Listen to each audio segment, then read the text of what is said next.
Welcome everybody, J-Mac here. So today I'm going to go over a 6-piece Rasha, 4-piece Delsere's Torment 6 speed farming build.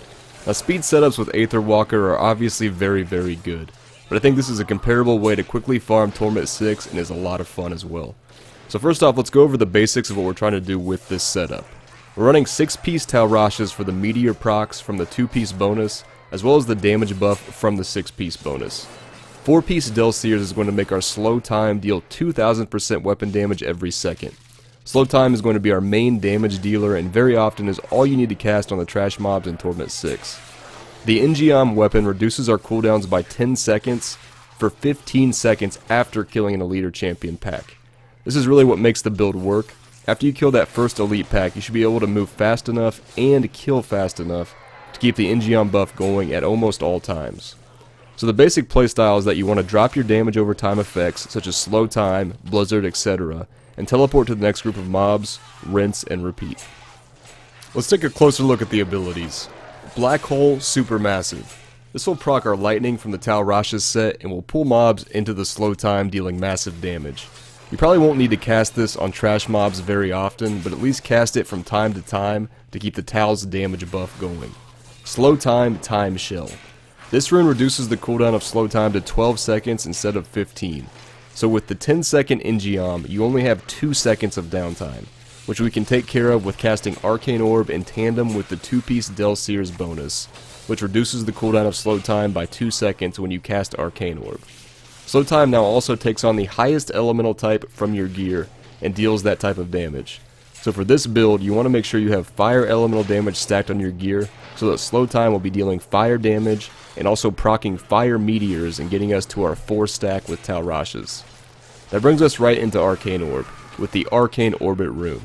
The main reason for this rune is because you can cast it on the move, whereas every other Arcane Orb your character has to stop and cast. It's also very nice for reducing the cooldown on slow time when you happen to not see any elites or champions for a good while, which will happen every so often. Teleport Wormhole. Not much reason to run any other teleport in this build, you may as well have the highest mobility rune. Blizzard Snowbound. Another of our damage over time effects. It will also be proccing our cold damage for the bonuses from Rashas. I like Snowbound because of the very low arcane power cost. It allows you to cast it whenever you want to. The Frozen Solid rune is also an option for more crowd control if you like.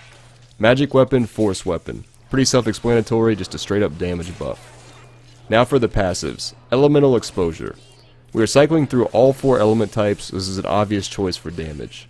Illusionist. This is for resetting the cooldown on slow time and teleport, and also gives us a nice speed buff whenever we cast slow time or teleport. This is especially handy when you run into an elite or champion drought and your cooldowns aren't reduced from the Ingeom weapon. Blur for damage reduction. If you feel like your toughness is just fine, you can easily run something else in this spot if you'd like. Unstable Anomaly. When you're moving very fast through a rift, at times you're going to get hit by things you probably could have avoided. For the sake of speed farming, I think it's a good idea to take a second life passive, because obviously if you're dead, your clear time and efficiency aren't as good as they could be. Next up, let's take a look at the gear.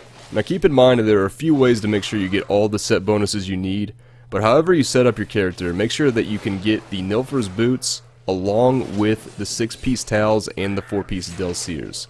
As far as Rasha's pieces go, Rasha's Guise of Wisdom helmet.